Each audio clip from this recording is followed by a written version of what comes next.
Seja muito bem-vindo ao Tabela 1, o nosso podcast sobre pesquisa científica na área da saúde. Esse é o nosso primeiro episódio e hoje eu tenho o prazer de receber aqui Paulo Nassar, uma pessoa que, além de um excelente pesquisador, é uma grande inspiração para mim, com quem eu já tive a oportunidade de trabalhar junto em algumas ocasiões. E nós vamos falar o que uma pessoa que está começando agora, então você, um estudante de medicina, enfermagem, fisioterapia, que está começando agora a fazer pesquisa, ou até mesmo um profissional que já é formado e quer começar um mestrado, um doutorado, o que você deve fazer? O que você deve ter em mente para crescer bem em pesquisa e desenvolver uma boa relação com seu orientador? Paulo é médico, intensivista, pesquisador e orientador de pós-graduação. Ele já orientou diversos alunos de iniciação científica, mestrado e doutorado, e é um prazer ter você aqui hoje.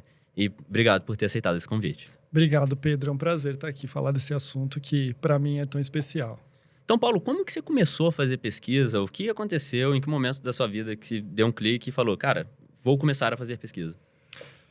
Pedro, desde quando eu estava na faculdade, eu sentia que eu queria seguir alguma carreira acadêmica, assim, de fazer alguma coisa além da assistência, né? Então, desde o começo da faculdade, eu busquei alguns professores para falar sobre pesquisa, escrever alguma coisa. Comecei, obviamente, escrevendo algum artigo de revisão, alguma coisa assim.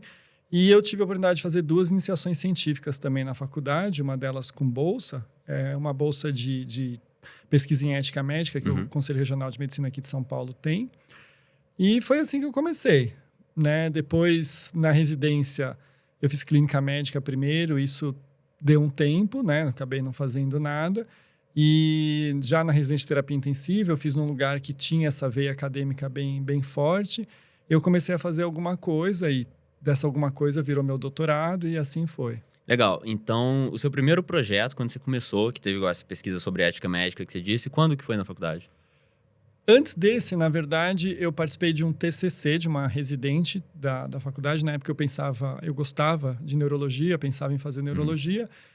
Eu fui atrás lá no departamento de conversar sobre esse assunto e aí eles trouxeram assim, que tinha uma residente que estava fazendo um TCC, que era um trabalho um pouquinho maior, se eu não poderia estar fazendo junto com ela esse trabalho. E aí, depois disso, eu vi a informação dessa bolsa do CREMESP e aí eu escrevi um projetinho, conversei com outro professor do departamento na época, eu estava no 4º ano. E aí a gente fez esse projeto aí, era um estudo, na verdade um questionário sobre questões éticas em pacientes com esclerose múltipla. Legal. E então você começou no 4º ano, foi o ponto zero da sua trajetória em pesquisa? Para fazer pesquisa original, sim. Entendi. Antes tinha feito algumas revisões narrativas, alguma coisa assim, para escrever na revista da faculdade mesmo. E aí, durante a residência de clínica, você ficou off, pelo que você falou, e durante a residência de intensiva, retomou isso, que foi quando você começou o seu doutorado. Sim.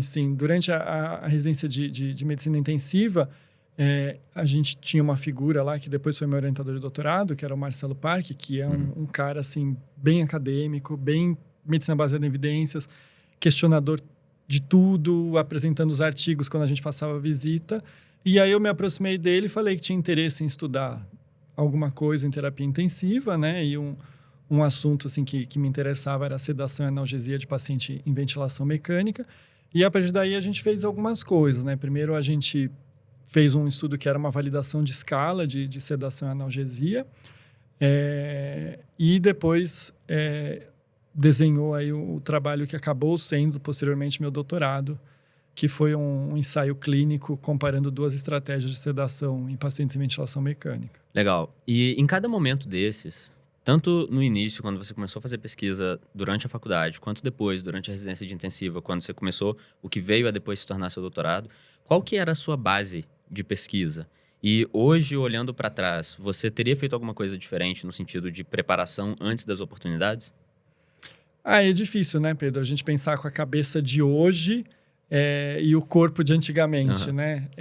Então, eu acho que eu faria diferente pensando com a cabeça de hoje. Mas se eu voltasse atrás na mesma condição, eu acho que o caminho seria esse, assim. Primeiro, entender se você quer mesmo fazer pesquisa, né? E no começo você vai ter essa curiosidade, talvez você tenha que fazer alguma coisa para você ver se é isso que você quer ou não, né? Eu acho que não é uma habilidade fundamental nem de médico, nem de ninguém da área da saúde fazer pesquisa, né? Conduzir pesquisa. Mas acho que tendo essa curiosidade, ir atrás de alguém, ter algum assunto que você goste e ir atrás de alguém que tem alguma veia nisso daí, né? Então, acho que não, assim.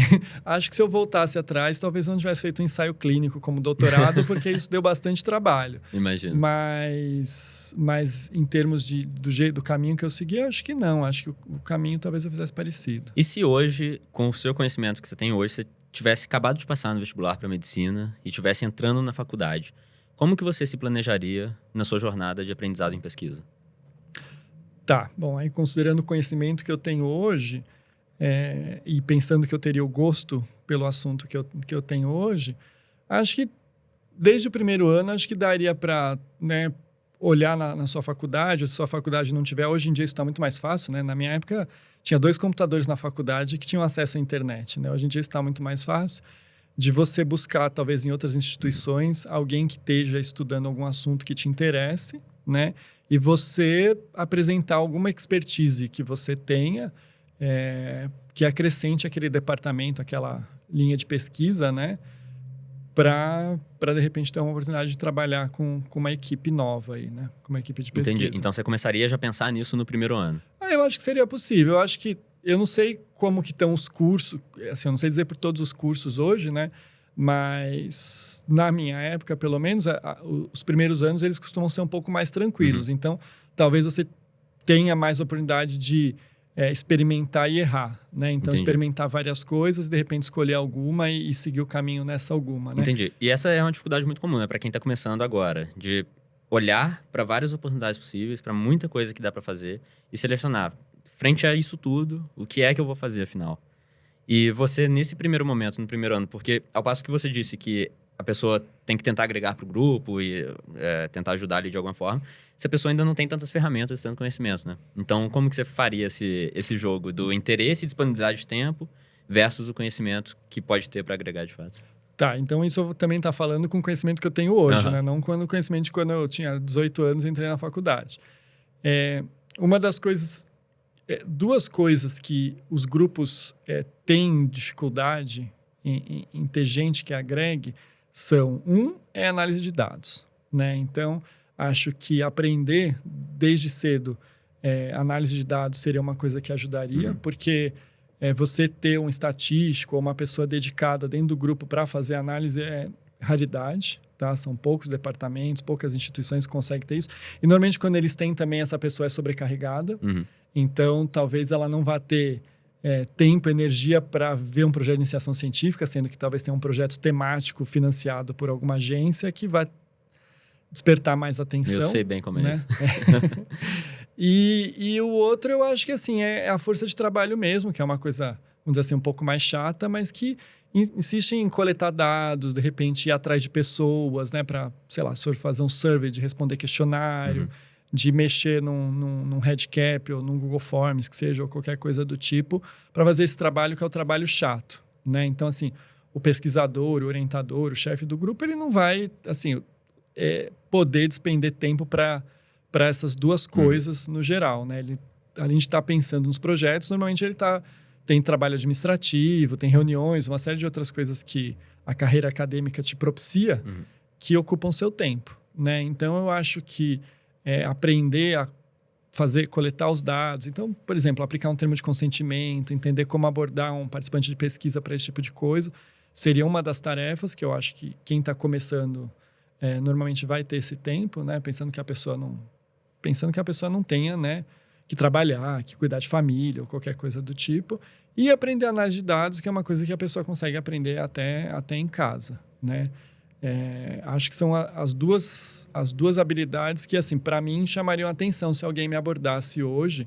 Eu quero trabalhar com você e, eu sei mexer em Redcap, eu já fiz um survey desse jeito na minha faculdade, ou tenho uma noção de estatística, já fiz, esse pôster que eu apresentei no congresso tal, fui eu que fiz toda a análise.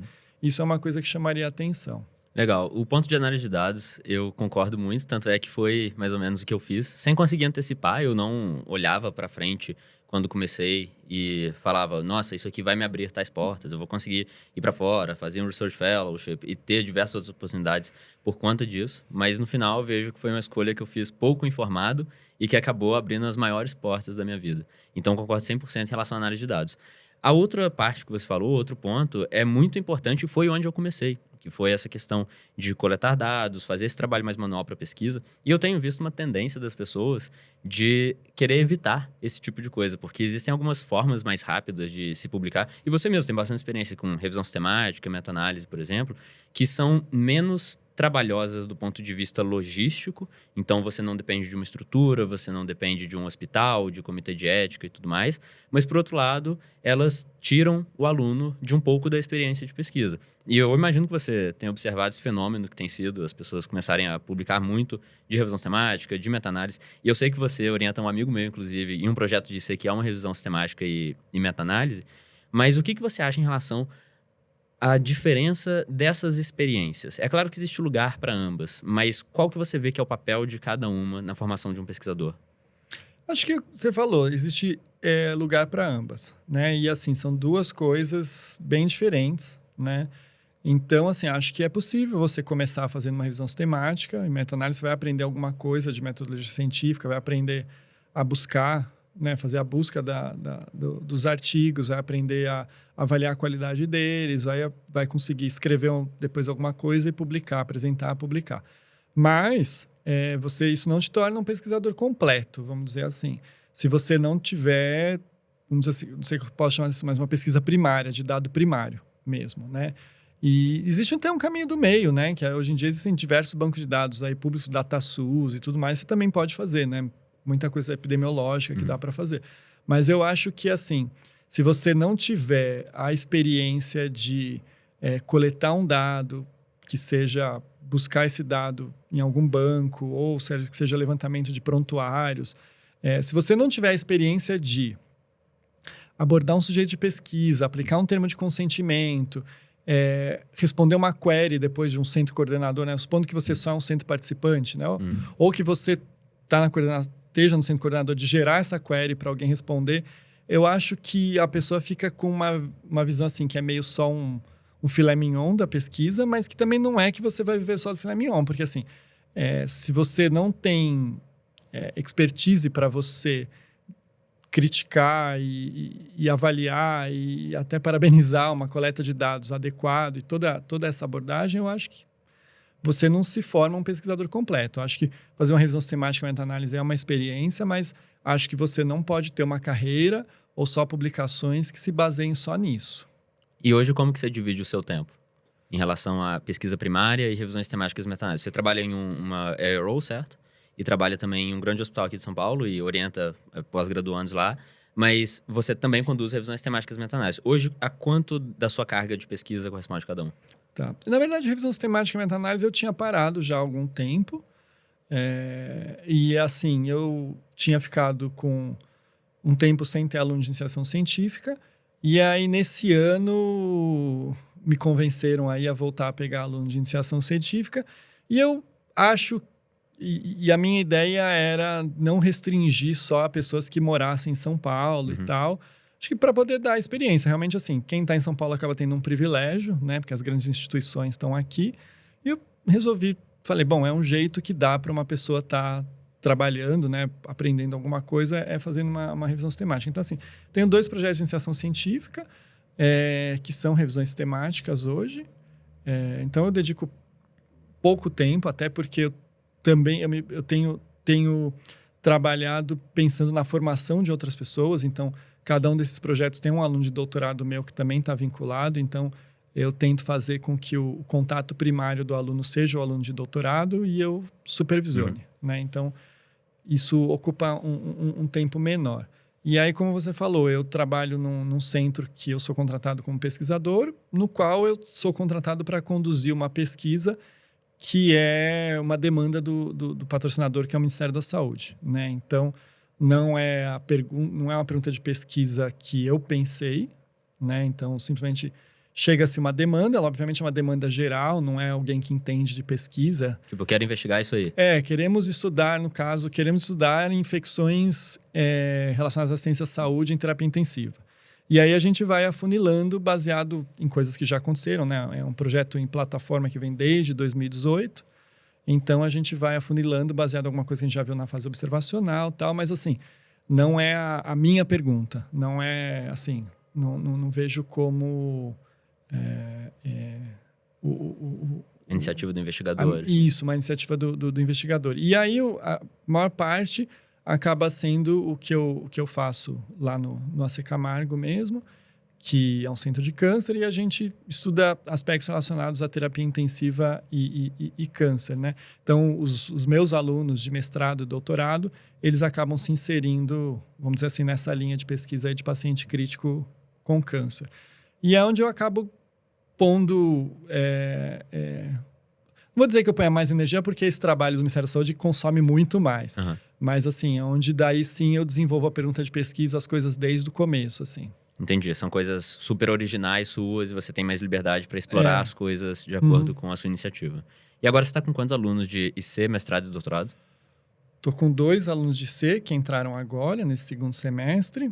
Tenho uma aluna de mestrado que vai defender agora no final do mês. E 3 alunos de doutorado. Esses são os matriculados no momento. E faz quanto tempo que você orientou seu primeiro aluno de pós-graduação? Faz 7 anos já. Acho que a minha primeira aluna ela defendeu no final de 2018. Legal. Então deve ser por aí. Legal. E nesse tempo, o que você observou em relação ao comportamento, em relação à iniciativa dos alunos, como pontos positivos e que fizeram você querer trabalhar mais com essa pessoa? Tá, você está falando no geral, de pós-graduandos e de iniciação científica. Tá.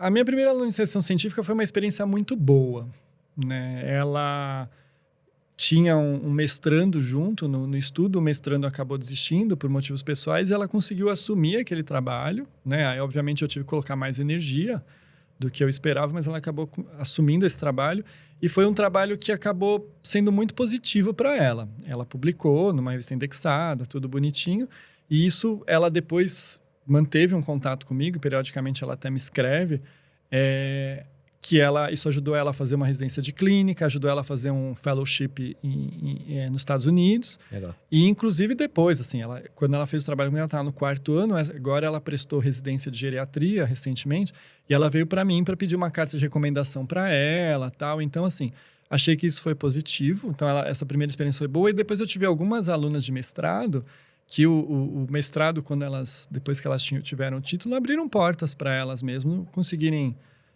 posições assim na carreira delas que foram melhores para elas. Então isso eu acho bem gratificante, assim, você vê a formação da pessoa, então, assim, simplesmente ver a pessoa evoluir, né, no pensamento científico eu acho bem gratificante. E ainda teve esses resultados aí, vamos dizer assim, que fossem desfechos duros, né? Que foi a pessoa conseguir alguma coisa que ela queria, ou uma vaga de residência, uma vaga de emprego que ela estava buscando. E quanto disso que está na sua mão, quanto disso que está na mão da pessoa e quanto que é da instituição? Acho que muito vai estar na mão da pessoa, assim, o resultado final, isso de conseguir a vaga da residência ou a vaga de emprego vai estar muito mais na mão da pessoa, né? Mas ela também, isso vai ser decorrente do esforço, de como ela se dedicou, do quanto ela aprendeu durante o processo dela de iniciação científica, mestrado ou doutorado.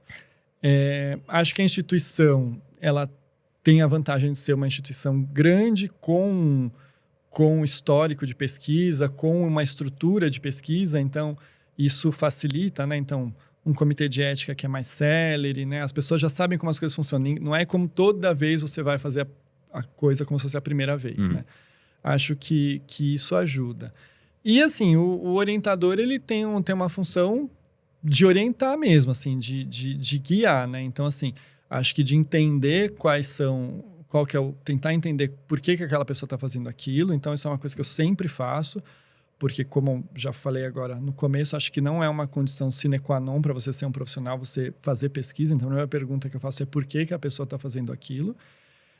Entender o momento de vida da pessoa e tentar perceber, assim, onde que a pessoa pode evoluir, em que nível que ela está, né? Assim, de conhecimento, assim. Então, talvez uma pessoa que venha procurar para um doutorado, entender que talvez aquele não seja o melhor momento da vida dela para ela fazer aquilo. Ela está com questões pessoais, familiares e de vida aí que não comportam um doutorado a mais. E você falou do entendimento do motivo, né, da pessoa estar fazendo aquilo. E muito no início, para quem está começando e quer buscar a primeira IC, existem vários motivos possíveis e eu acredito que a maior parte desses motivos não sejam motivos que a pessoa tem muita clareza, né? Então, minha visão, o principal motivo para a pessoa querer fazer IC, alguém falou que ela tem que fazer e parece legal. Tá lá no edital da residência, ou então viu uma pessoa fazendo e essa pessoa publicou um artigo, achou legal publicar um artigo, quer publicar um artigo também. E a visão de quem está começando agora, de quem está buscando a primeira IC, é, de certa forma, míope. Não por culpa da pessoa, mas sim porque ainda não teve tempo mesmo para enxergar o processo e ter essa experiência toda. Por outro lado, tem algumas pessoas que já começam com esse objetivo mais claro. Quero chegar no final da IC e quero publicar um artigo. Outras já têm uma visão da pesquisa como carreira, de certa forma. E pensam, talvez eu seja um pesquisador e essa IC aqui vai ser o meu primeiro passo. Na sua visão, o quanto que dá para enxergar e antecipar e quais que seriam motivos pelos quais você aconselharia uma pessoa a continuar ou não continuar? Por exemplo, eu não aconselharia uma pessoa a entrar numa IC se a finalidade da pessoa for ter um artigo publicado, por exemplo. Porque a pessoa vai gastar tempo coletando dado, vai ter que estudar um monte de coisa. E se a finalidade é só o artigo, para pontuar, por exemplo, num edital de residência médica, aquele artigo, no final das contas, não vai valer nada. Você gastar o tempo que você gastaria na IC estudando, você vai ganhar 3 pontos na residência, enquanto com a IC você ganharia 1 ponto. Então não faz sentido, do ponto de vista meramente numérico, a pessoa pensar assim. Só que às vezes a gente não sabe também. Você acha que tá esperando uma coisa e na verdade tá esperando outra. Você acha que todo mundo deveria pelo menos se expor a fazer uma iniciação científica, nem que seja só para ver de qual é, e ter esse primeiro contato? Ou já existem perfis e traços, talvez, de personalidade que sinalizem para a pessoa, olha, talvez isso aqui não seja mesmo para você, talvez valha a pena você buscar outras experiências, ou todo mundo deveria viver isso um pouco?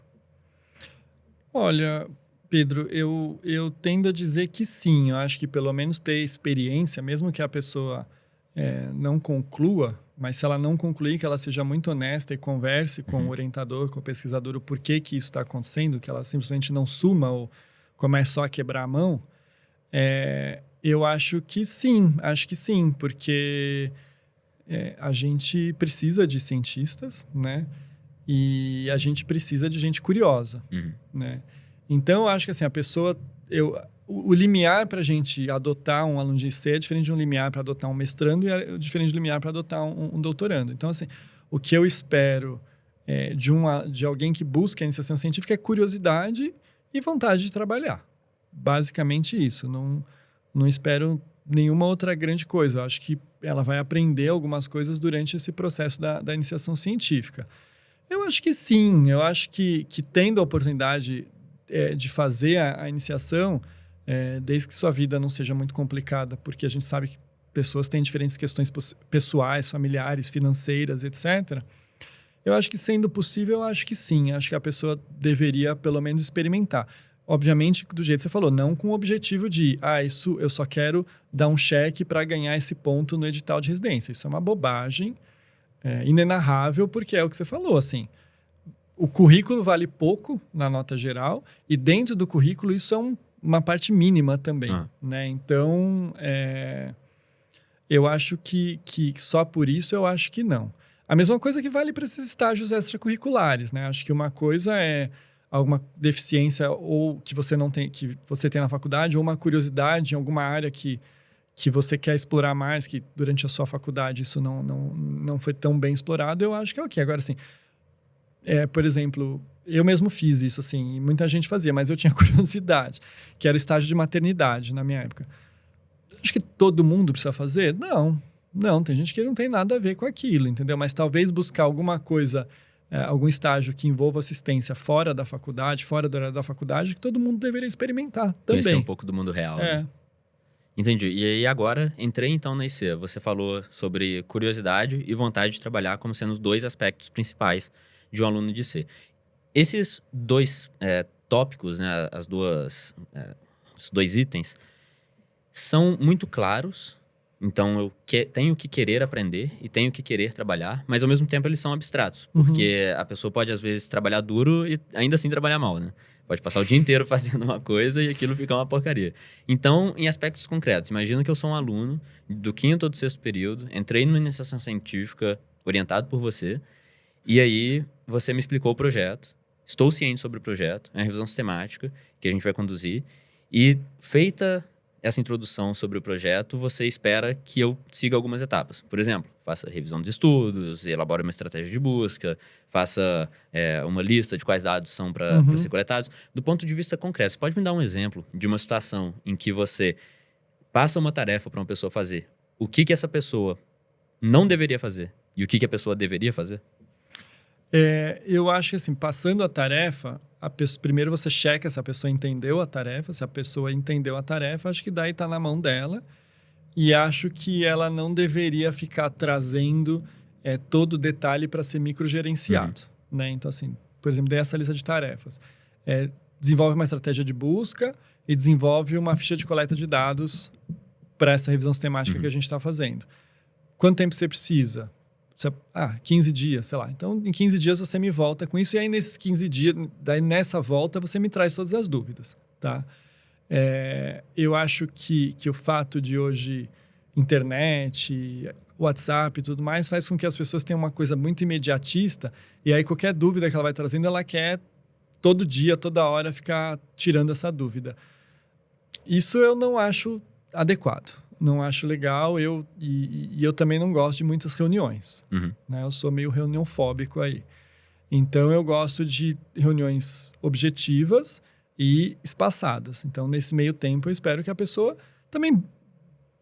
A dúvida que ficou, que primeiro ela tente buscar uma solução, né, com Google, ChatGPT, o que é que seja, para ela, pelo menos, chegar com alguma coisa um pouco mais estruturada. Então, assim... eu prezo muito pela autonomia, né? Então, eu acho que obviamente, tudo vai ser supervisionado, não vai ser escrito um artigo, apresentado um pôster num congresso sem eu ter lido, sem eu ter revisado. Mas as primeiras tarefas, assim, depois que a tarefa é dada, acho que a pessoa tem que desenvolver e tirar um pouco as dúvidas sozinho, buscar. O que não falta hoje é curso, é vídeo no YouTube, tudo gratuito, para a pessoa, pelo menos, conseguir se situar. Então, você pediu para fazer uma estratégia de busca, por exemplo. Aí eu fiz lá a estratégia de busca, fiz alguns termos e tal. As coisas não estão claras. Primeiro passo, Google. Segundo passo, livro da Cochrane. Terceiro passo, ChatGPT. Quarto passo, testar algumas estratégias no PubMed. Quinto passo, Paulo, pode conferir aqui para mim? Sim, eu acho que daí trazer algumas estratégias. Eu fiquei na dúvida dessa, eu testei assim, assim, assim, ver o que deu. É isso, entendeu? Vamos ver, assim. Né? Porque, por exemplo, se eu estou fazendo uma revisão semática de um tema que eu conheço, eu sei mais ou menos quais os artigos eu quero que apareça lá. E a gente testa e vamos ver se esses artigos estão aparecendo, se aparece, né, as coisas que a gente tá querendo buscar mesmo. Mas acho que é isso, assim, tipo, tenho aqui... encontrei 3 soluções possíveis. Aí eu vou analisar qual solução talvez seja mais adequada. E outra coisa, assim, a pessoa pode trazer a própria opinião, né? Seu amigo mesmo trouxe a própria opinião em relação à pergunta que eu levantei. E eu achei isso ótimo, entendeu? Legal. Então, assim, é uma proatividade e tentar resolver as coisas sozinho. Antes de recorrer, tentar otimizar o trabalho do orientador. Sim. Porque um problema comum é que os orientadores sejam muito ausentes. E a gente já viu alguns casos bem de perto em projetos que a gente trabalhou juntos, né? De orientadores que simplesmente largam o aluno, faça. E aí o aluno se comprometeu com aquele projeto. Então, enquanto de um lado você, como orientador, vê o aluno que não é proativo, os alunos também costumam reclamar muito. Aí o aluno se comprometeu, deixou de entrar em outros projetos para entrar naquele... tá ali com o tempo alocado, querendo fazer as coisas, com sangue no olho, e quando vê, o orientador não dá nenhum suporte, ou então responde as perguntas 3 dias depois com 2 frases, e nesse sentido ele perde o sentido de ser um orientador, né? Porque ao passo que ele não precisa ser uma babá, ele também precisa ajudar em alguma coisa, né? Você já viu alguns casos de orientação muito zoada e que você enxerga que, tipo, que são exemplos para você tentar ser um orientador melhor a partir de situações externas? Já. A gente viu junto, inclusive, já, né? Eu acho que sim, assim... Isso é outra coisa também, né? A não ser que você... Eu não sei dizer como que funcionaria exatamente funções de professor universitário e tudo mais, se você é obrigado a fazer as coisas, né? Mas eu acho que do mesmo jeito, eu não sou obrigado a ser orientador. Na instituição que eu trabalho, eu não sou obrigado a ser orientador. Então, assim, se eu resolvi ser, eu tenho que tentar fazer o mínimo, né? Então, assim, não dá para, tipo, o orientador não discutir a metodologia de um trabalho, né? Sei lá, seja um trabalho experimental, seja um survey, seja um estudo de corte, alguma coisa assim, sem não discutir a metodologia. Eu acho que, assim, as etapas, eu acho que, assim, a construção da etapa fica feita pelo aluno. Mas, assim, o orientador ele tem que chancelar aquilo lá. Então, ele tem que revisar e falar, agora vamos lá, próxima etapa. Então, sei lá, escreveu o projeto, revisa o projeto, vai e volta. Que ele vai e volta. Ó, ficou do jeito que a gente acha que é adequado? Então, sei lá, submeteu, passou uma comissão de ética, qualquer coisa assim. Agora a gente vai executar. Como vai ser a ficha de coleta de dados? Ó, tem que ser assim, assim, assim. E até porque o orientador tem algumas... ou deveria ter, né, pela experiência, algumas coisas que vai ajudar o aluno. Por exemplo, não categorizar dado contínuo, né? Então, sei lá, se você vai colher alguma coisa da pressão arterial do paciente, você vai pegar num banco de dados e tal, colhe a pressão arterial no valor numérico, não separa em hipertenso ou normotenso, porque, sei lá, daqui a 2 anos sai uma diretriz nova que 12/8 vira hipertensão, como que você vai recategorizar seu trabalho, né? Então, é o tipo de vivência, assim, que o orientador tem que passar, porque o aluno não vai saber, o aluno vai pensar, tipo... A gente tem a cabeça binária, né? Hipertenso ou não hipertenso, né? Então, eu sinto, eu acho que deve ser bem comum mesmo essa parte de um orientador que não orienta, né? Mas, quanto mais cedo o aluno perceber, e se ele puder pular fora cedo, ótimo. Senão, ele vai ter que buscar ajuda de outras formas. Então, de repente, tentar inserir um co-orientador, alguém que ele traga, né? Conversar com outras pessoas que têm mais experiência, alunos que já foram orientandos, ex-alunos, né, desse orientador. E aí, quanto mais ausente for o orientador, mais independente o aluno vai ter que ser se ele quiser apresentar o resultado final daquela pesquisa, né? E como que você percebe se o aluno está aprendendo mesmo, se ele está atingindo seus objetivos? Que, por exemplo, se você pedir para um aluno fazer um formulário, um instrumento de coleta de dados, ele pode fazer lá, e aí fez o REDCap, tá bom, toma aqui, Paulo, tá pronto. Como que você, como orientador, olha para aquela pessoa no início de um ano e depois de um ano, orientando a IC, por exemplo, reavalia e define se aquela pessoa aproveitou, se ela cresceu ou se não cresceu? Eu acho que é a evolução do pensamento científico mesmo, assim, é a crítica que a pessoa passa a ter em relação ao próprio trabalho, em relação a outros trabalhos que ela vai ler, vai estudar para desenvolver o projeto dela, né? O tempo de iniciação científica é muito curto, né? Então, são blocos de 6 meses, né? A bolsa da CAPES é isso, assim, a gente consegue renovar e tal, mas são blocos de 6 meses. Então, é difícil você ver alguma evolução, né? Mas eu acho que é no sentido de desenvolver uma crítica, assim, da pessoa daí repensar, putz, a gente fez a ficha desse jeito, mas agora, vendo, talvez se tivesse feito desse jeito, teria sido melhor, alguma coisa assim. A gente não precisa ter, o aluno não precisa ficar desesperado com o grau de expectativa que a gente tem dele, né? Um aluno de iniciação científica, diferente de um doutorando, de um aluno de iniciação científica. Então, acho assim que o que a gente espera é que a pessoa vá desenvolvendo o pensamento científico, o pensamento crítico, devagarzinho mesmo. E nesse horizonte de tempo, de 6 meses, por exemplo, que é o período da bolsa, ou 1 ano, que na minha universidade, por exemplo, é de 1 ano as bolsas.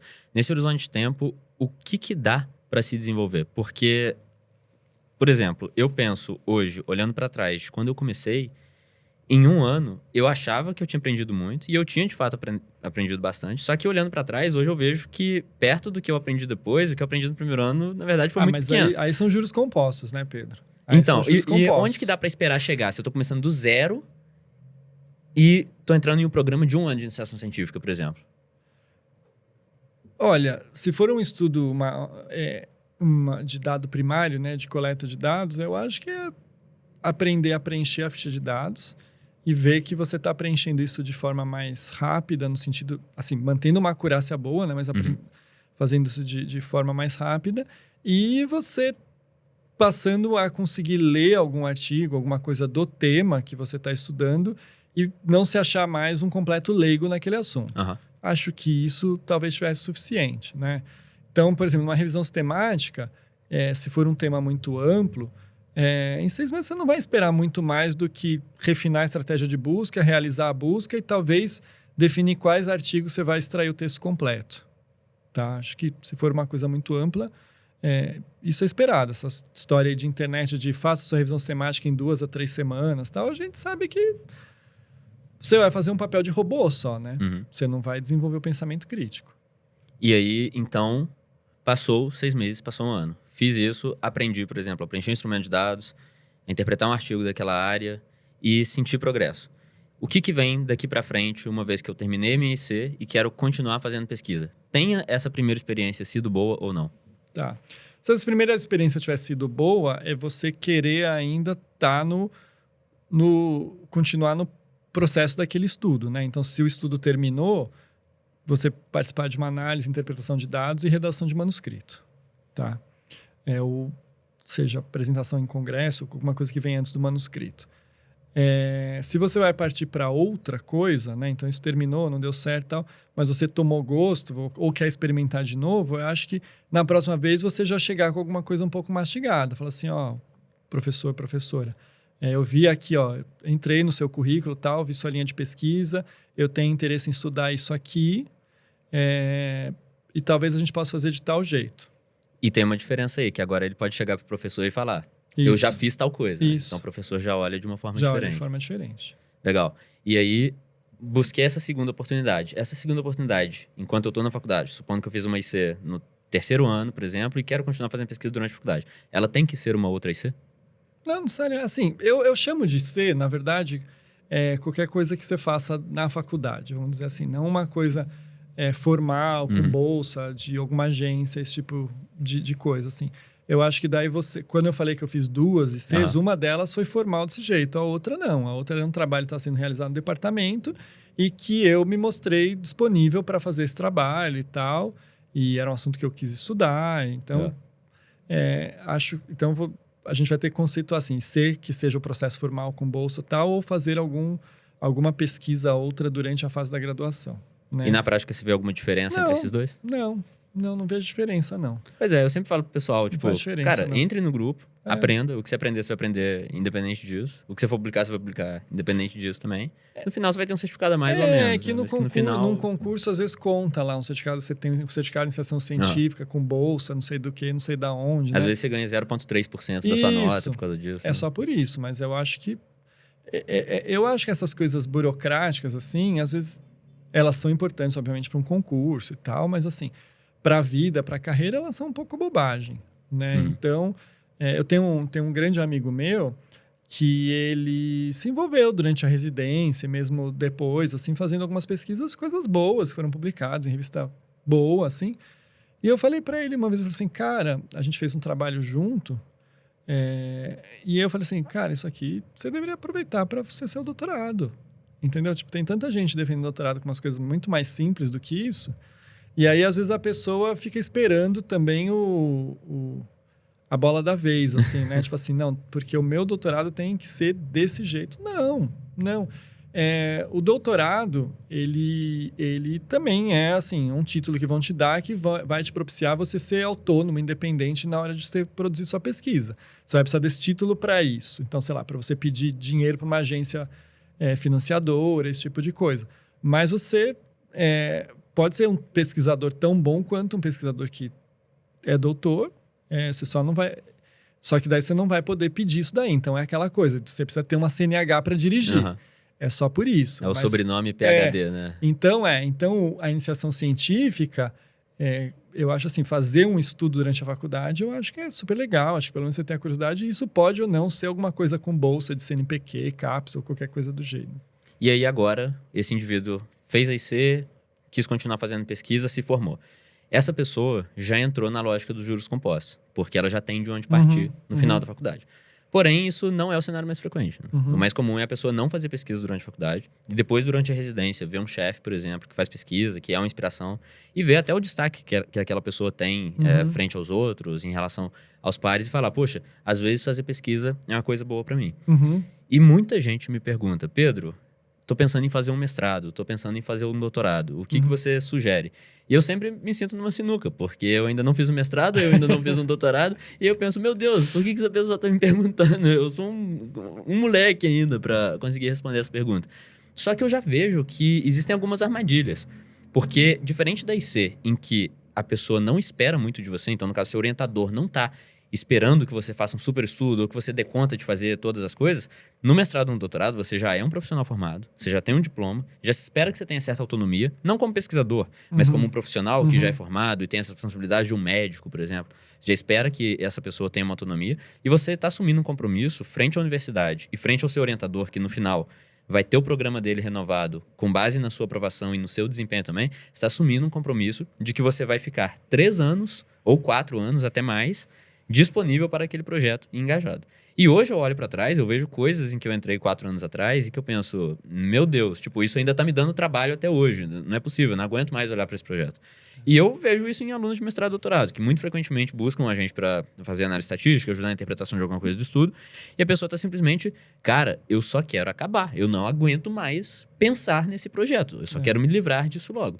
O que você diria para quem tá formado, ainda não tem experiência com pesquisa e está pensando em entrar em um mestrado ou em doutorado? Eu acho que essa questão é bem importante, né? Pensando num doutorado que são 4 anos, nós predizemos muito mal quem nós vamos ser no futuro, né? O nosso eu do futuro, às vezes, não tem muito a ver com o nosso eu atual. Então, isso já é difícil e aí você tem que sempre fazer um exercício de sentar, respirar e usar o seu sistema 2 para isso daí. Então, assim, uma coisa que eu sempre faço é perguntar para a pessoa por quê, tá?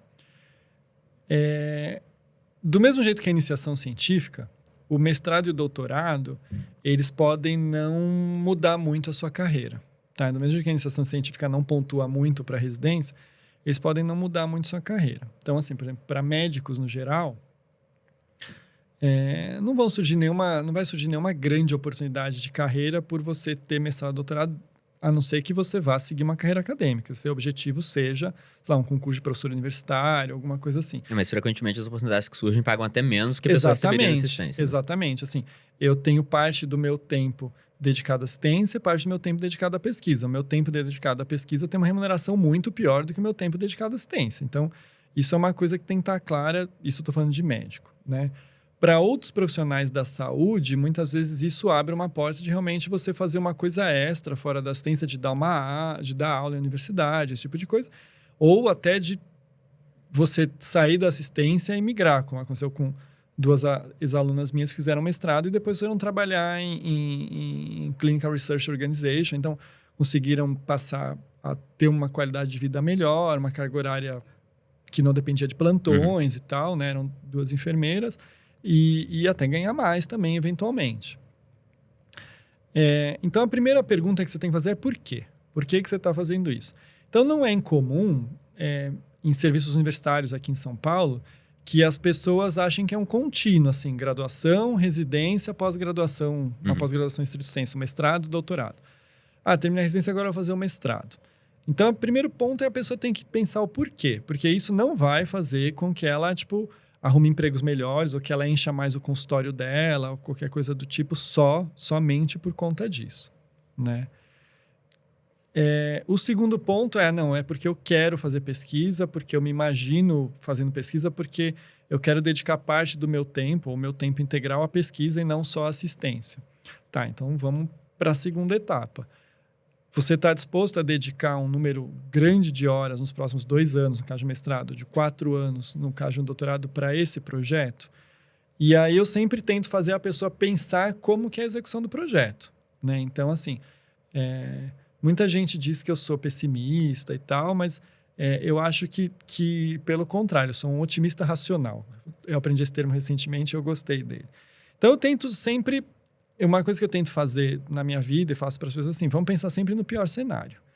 Porque daí, se o pior cenário é insuportável para você, então é melhor você não seguir. Porque assim, por menor que seja a chance, existe a chance. A chance não é 0. Então, assim, a pessoa ter contato com a burocracia, né? Assim, de submeter um projeto, Plataforma Brasil, responder à CEP, né? Comissão de Ética em Pesquisa, redigir, sei lá, dar bug no REDCap, você não conseguir fazer a ficha do jeito que você quer. Entender, por exemplo, se você vai fazer uma coisa, você precisa aplicar um termo de consentimento, como é que isso funciona. Você vai ter que sentar, ter paciência, explicar.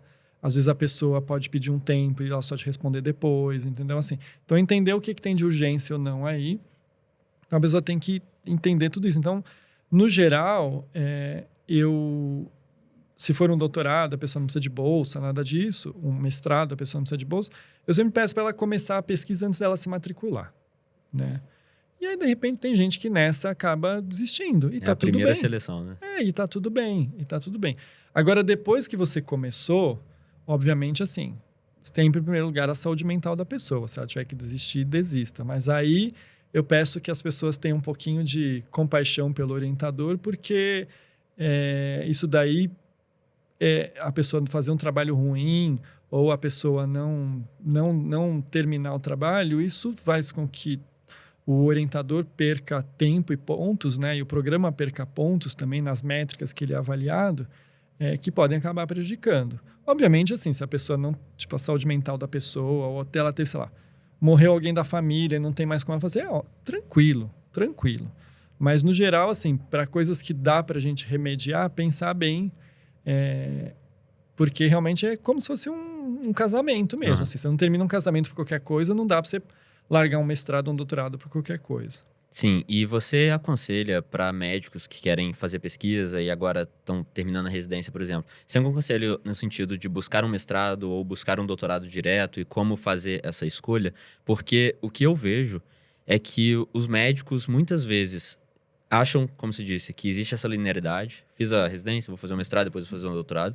Só que eu observo também que para os médicos que eu conheço e fizeram pós-graduação, os que fizeram um doutorado direto acabaram se dando muito mais bem depois, porque entraram em um programa só, fizeram um projeto, concluíram aquele projeto e pronto, está resolvido. E no final das contas, como você disse, o título é o que vai fazer a diferença grande, porque o aprendizado vai depender muito da pessoa. Então, se você entrar em um doutorado muito bom, ou se entrar em um doutorado mais ou menos, mas você estudar a mesma quantidade de horas, com a mesma qualidade, e buscar aprender, você vai aprender do mesmo jeito. E eu enxergo isso, que muitas vezes o pós-graduando espera demais do programa e acha que vai fazer as coisas uma depois da outra, isso vai ajudar de alguma maneira. Só que, na prática, eu sinto que, por exemplo, alguns pós-graduandos acabam fazendo mestrado para fazer depois doutorado e poderiam simplesmente entrar no doutorado direto. Como que você faria essa escolha? O que você sugeriria para quem está decidindo isso? Tá, já passei por essa situação mesmo, até recentemente. O doutorado direto não é uma regra de boa parte das instituições, né? Ele é possível.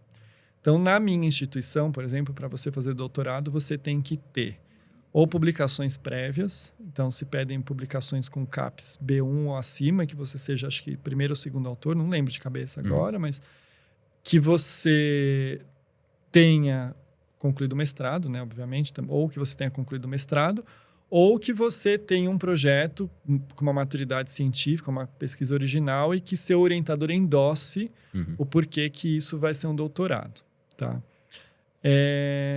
Se você tiver vindo de uma formação na faculdade, que você fez iniciação científica, de uma residência que seja um serviço acadêmico, em que se discuta ciência, que você tenha a oportunidade de ter participado de alguma coisa, mesmo que você não tenha sido a sua pesquisa, né?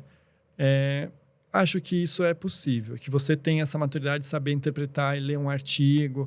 Acho que isso é possível. Para essa pessoa, você recomendaria entrar no doutorado direto? Daria para entrar no doutorado direto, tá? Eu tive 2 alunos assim. Então, você acha que uma IC bem feita possibilita que a pessoa abra mão do mestrado antes de entrar no doutorado?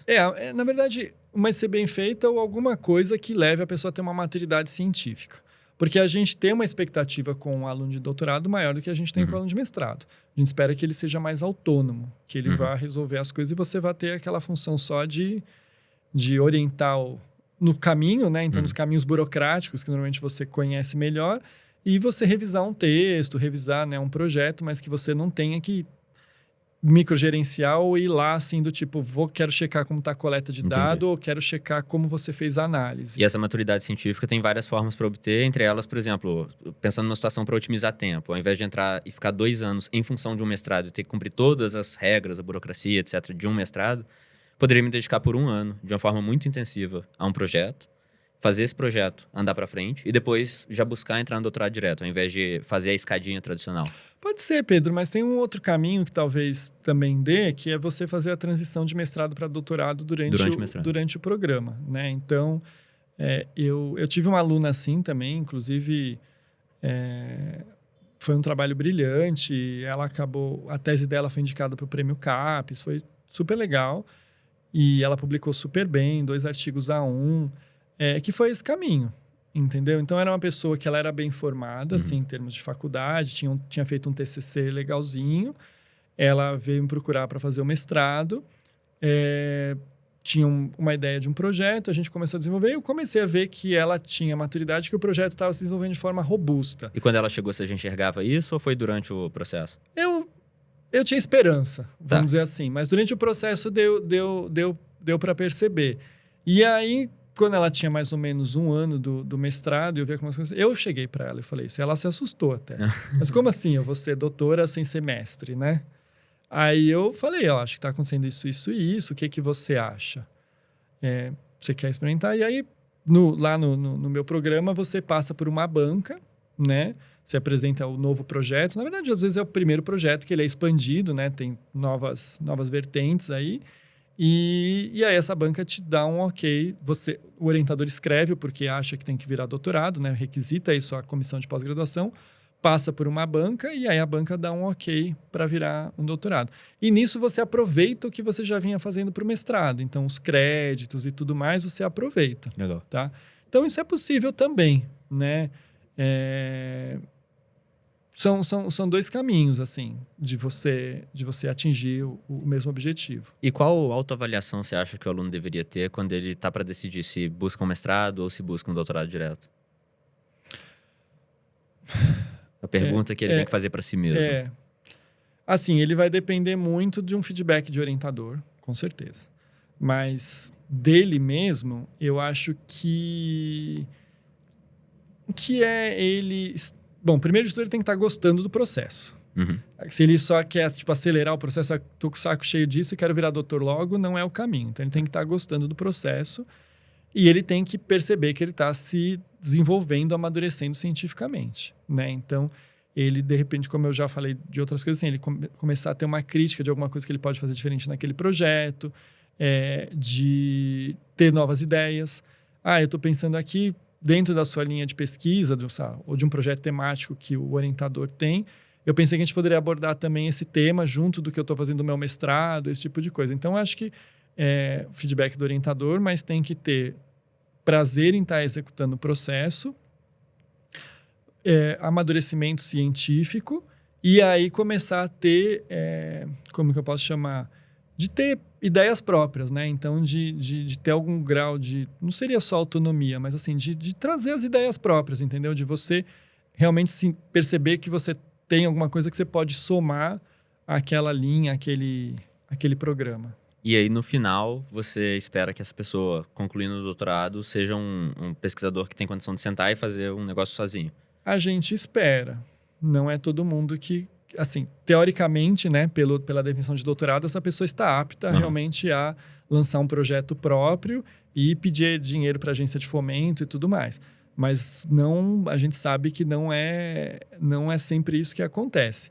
Mas, no geral, sim. Por exemplo, eu tento ter essa preocupação, né? Então, por exemplo, no meu programa mesmo foi aberto um edital interno para novos docentes de pós-graduação e 2 alunas minhas que concluíram o doutorado agora recentemente, elas se inscreveram, entendeu?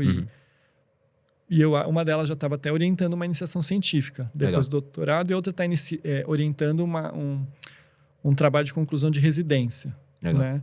Então, assim, as 2 tiveram autonomia durante a execução do doutorado e tal, então acho que elas estariam aptas.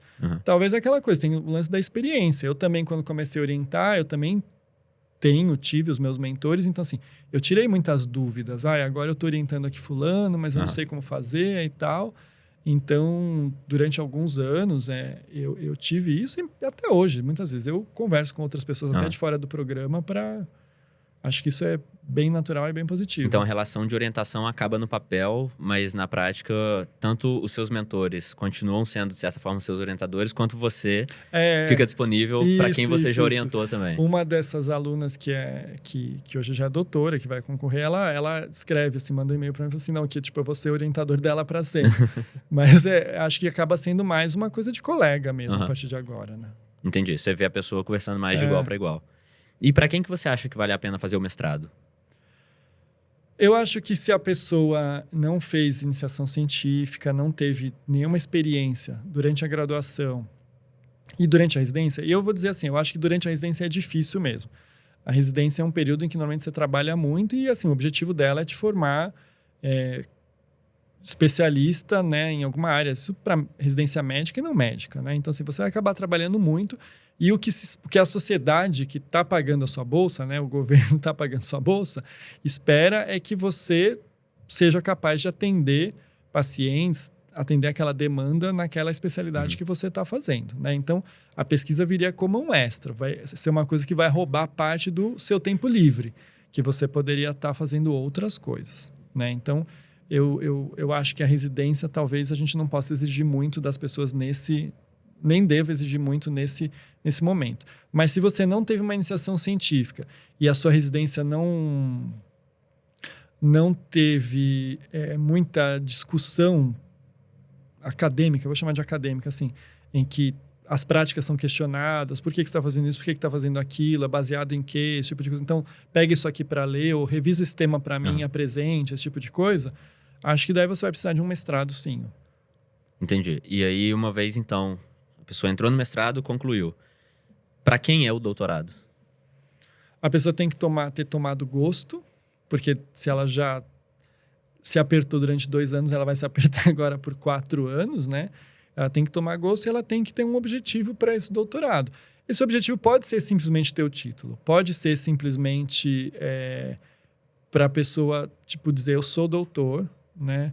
E eu curti esse processo. Não tem problema nenhum. Só que a pessoa tem que entender o que isso vai custar, né? Então, eu me lembro quando eu fiz meu doutorado, eu fui para minha banca de qualificação e quando eu fui para a qualificação eu já tinha o trabalho pronto. Eu não me lembro se o artigo já estava publicado, mas com certeza eu já tinha submetido em algum lugar. Já vinha sendo rejeitado em alguns lugares. De lei, né? E aí um membro da banca, que hoje até é meu chefe, é das pessoas que eu considero como um dos meus mentores aí, ele falou para mim, ele falou assim, você sabe que sua vida não vai mudar em nada com isso aqui, né? E eu falei, eu sei. Eu tenho um amigo meu que fez residência comigo, que o tempo que eu tô estudando essas coisas, fazendo doutorado, ele tá fazendo curso de foto. Então, assim, a foto vai ser para ele o que é o doutorado para mim. E as fotos dele talvez fiquem muito melhores do que os meus artigos, né? As fotos dele são muito boas. Ele já teve exposição aqui em São Paulo, já foi algumas vezes ver. As fotos dele são muito boas mesmo. Eu acho que... Então, assim, a pessoa tem que entender um porquê, né? Ele também foi fazer foto, ele não virou fotógrafo profissional, ele não vive disso, ele é médico. Mas eu acho que é isso, assim. O doutorado foi uma parte da minha carreira como pesquisador. Eu precisava disso para poder, de repente, me considerar autônomo e, de repente, pedir financiamento, esse tipo de coisa. Mas ele foi ser útil para mim mesmo, útil entre aspas, 2 anos depois, quando abriu vaga na minha instituição para ser orientador e eu entrei, né? E aí, depois, mais 2 anos, então, comecei a orientar alunos e a instituição remunera a gente, considera isso, né, como uma outra atividade. E aí, 2 anos depois, o fato de eu ter o doutorado, também ter experiência em pesquisa, serviu para eu entrar na outra instituição que eu trabalho para fazer essa pesquisa aí que é financiada pelo Ministério da Saúde, né? Então, assim, ele serviu, mas para muita gente, se a pessoa não continua, e esse continuar às vezes envolve usar o seu tempo de forma gratuita. O doutorado é um título, então assim, eu tenho diversos colegas que são doutores e que depois não seguiram nada, né? E você acha que para essas pessoas valeu a pena ter feito o doutorado? Ou você acha que elas, voltando atrás... É muito difícil a pessoa falar que não valeu a pena depois que já fez, né? Porque, tipo assim, já fez, então pronto, valeu a pena porque já tá pronto.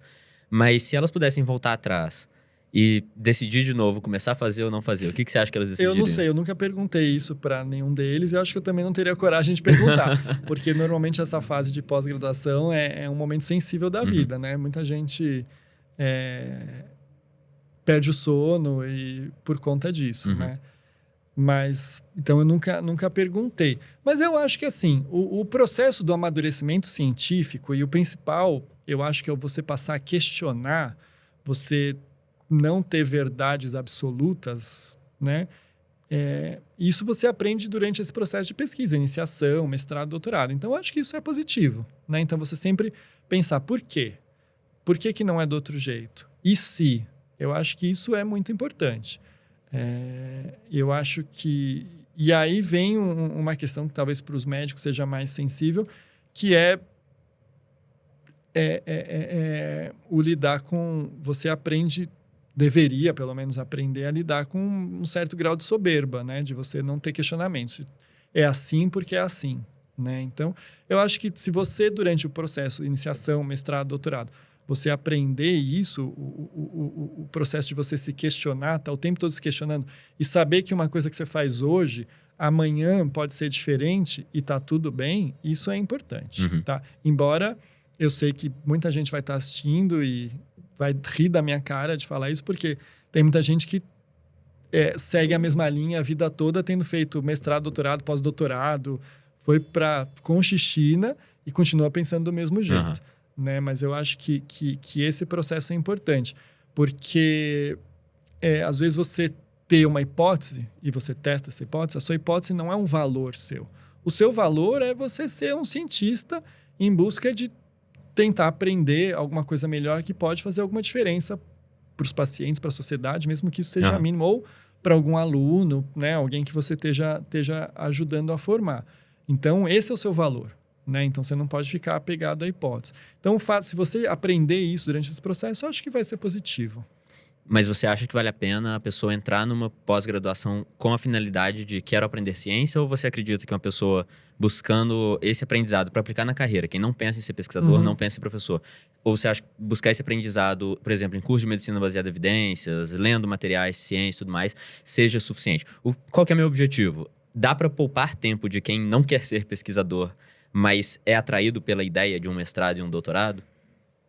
Dá para poupar tempo, assim, acho que é possível você aprender de outros jeitos. Então, você aprender saúde baseada em evidências, você aprender a leitura e interpretação de artigos, né?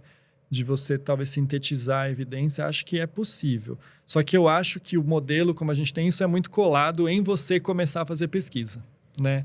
Então, até hoje, eu não conheci ninguém que tivesse essa energia, essa veia de tipo, questionar a evidência, estudar e tal, que não tivesse também produzido alguma coisa. Entendi. Realmente, eu tô tentando pescar alguém aqui e as pessoas que eu conheço que têm mais avaliação crítica são pessoas que estão envolvidas mesmo com o processo. Nem que depois ela vá fazer alguma coisa assim, ela não tem a pesquisa primária, mas ela faz síntese de evidência, sei lá, para uma sociedade de especialidade ou para iniciativa privada ou até para o governo, né? Se ela trabalha no Conitec, essas pessoas, eu acho que elas têm formação. Elas não foram só da curiosidade de aprender e fazer curso. E aí agora, então, a pessoa fez mestrado, fez doutorado, acabou. Tá resolvido ali os problemas e os desafios da vida dela. Pronto, estou livre. Acabei a graduação, tenho meus diplomas, tenho meus papéis, quero usar isso para alguma coisa, quero aproveitar todo esse aprendizado, reverter em prol da sociedade e também usar como alavanca na minha carreira. Quais que são as possibilidades? A clássica é a universidade, então a pessoa fazer um concurso e aproveitar aquilo, porque tem aumentos grandes de pagamento em universidades associadas a esses títulos, mas existem outras coisas também, como que você faz, né? Numa ARO e outras oportunidades de pesquisa. Como que você ampliaria esse leque saindo da bolha da universidade, que é o que vem à cabeça assim que a gente pensa em pesquisa, em mestrado e em doutorado?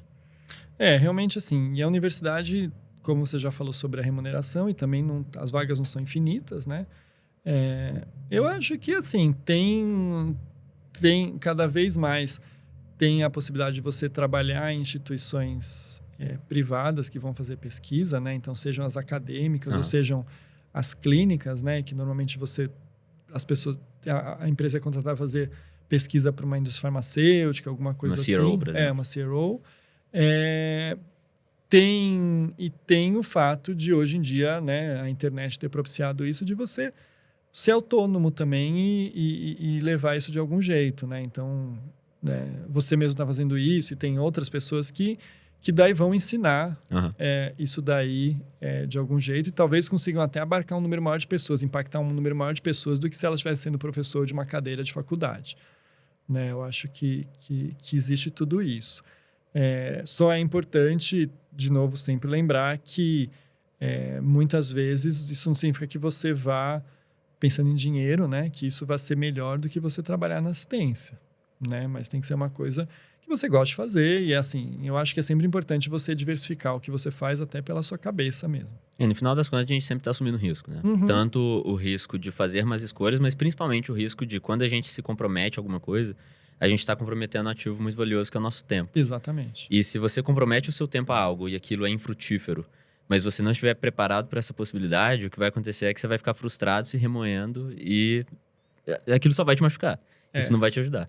E se você entra em uma IC em que você não queria entrar e depois fica 1 ano e não tem um artigo publicado, você vai achar que IC é ruim. Mas na verdade não é que IC é ruim. É que a IC que você fez não foi tão boa. E não dá nem pra falar que o programa é ruim. Na verdade, a sua experiência não foi boa. Da mesma forma, um mestrado, um doutorado, a pessoa pode simplesmente não ter uma experiência boa, que não quer dizer que não vale a pena fazer.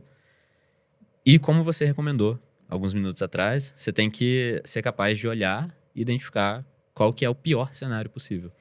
Então, hoje, quando eu entro num projeto de pesquisa, por exemplo, algo que eu sempre penso é, ok, se eu trabalhar nesse projeto e, no final das contas, ou acontecer alguma coisa, o artigo não for publicado, ou acontecer alguma coisa e eu ter que sair do trabalho, não sei, o primeiro autor, às vezes, também pode ser que ele não vá com a pesquisa para frente, o quão chateado eu vou ficar. E, geralmente, o principal fator nessa conta é quanto tempo eu vou ter gastado. Sim. E eu penso em tempo, não só em termos quantitativos, tipo, vou ter dedicado 20 horas, 30 horas, 100 horas ao trabalho, mas também em termos qualitativos, de quanto tempo eu vou ter dedicado e como vai ter sido esse tempo. Porque você trabalhar tranquilo é uma coisa, você trabalhar sob estresse, com prazo muito curto, com pessoas te enchendo o saco, é totalmente diferente.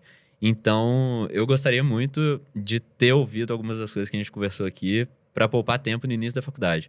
Não tanto no sentido de escolher no que eu vou entrar e falar, vou encontrar o projeto disso, é certo para mim, vou conquistar a minha oportunidade e vou ser capaz de entrar em qualquer grupo de pesquisa, mas principalmente para definir as coisas para não entrar, que são as armadilhas de enxergar um orientador, enxergar um projeto, enxergar um artigo ali, uma ideia que, na verdade, tem baixo potencial.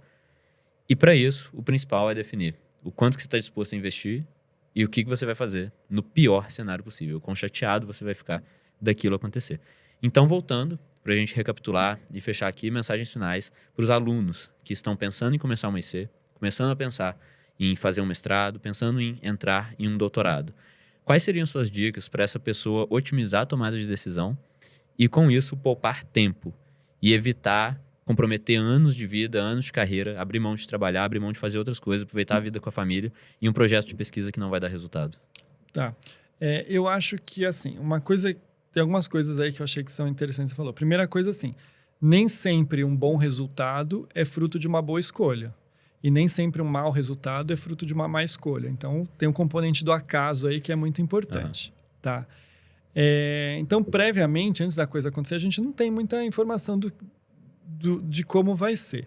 Então, na hora de você escolher um grupo que você vai se ligar para fazer uma iniciação científica e tal, você tem que ver o histórico desse grupo. Né? Então, assim, a não ser que a pessoa está orientando pela primeira vez, né, e você não saiba nada, mas ela tem um currículo, ela também já foi orientanda de alguém, alguma coisa ela já produziu, né?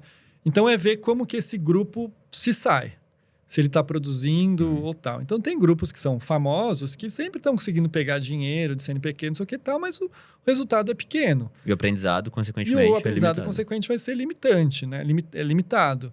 Então, acho que o primeiro é ver isso daí. Né? Então, se você está na dúvida de 2 ou 3, tentar, isso talvez seja uma barra que serve. Especialmente conhecer o bastidor também, né? Que foi o que você mencionou, de se você conversar com ex-alunos, né? Não só olhar os currículos, mas se você conversar com algum ex-aluno.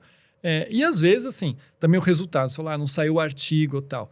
Às vezes a pesquisa também não conseguiu andar de um jeito que fosse sair o artigo. E também, assim, né, ninguém aqui está fazendo pesquisa de ganhar prêmio Nobel também. Então, talvez teve um resultado que, sei lá, não se interessou em publicar aquele resultado, né? A gente sabe que tem todo esse viés de publicação. Então, não necessariamente isso é um resultado ruim. Simplesmente você deu azar de aquela coisa não ter ido do jeito que se esperava que fosse. E o outro ponto é o seguinte, sobre o arrependimento, né? Sempre diz a literatura científica que é melhor você se arrepender de ter feito do que de não ter feito, né? Então, assim, se você pesou tudo isso e tal, e aí tá na dúvida se vai ou não vai, experimenta, entendeu? No caso da iniciação científica, vão ser 6 meses, 1 ano da sua vida que você vai dedicar àquilo, que pode, entre aspas, não dar em nada. E aí você perdeu tempo do quê? De pontuar 0,3% no currículo? Também é um custo baixo, né? Então, acho que as decisões têm que ser tomadas nesse sentido, assim. Se tudo der certo, o que eu vou conseguir? E se tudo der errado, o que eu vou perder?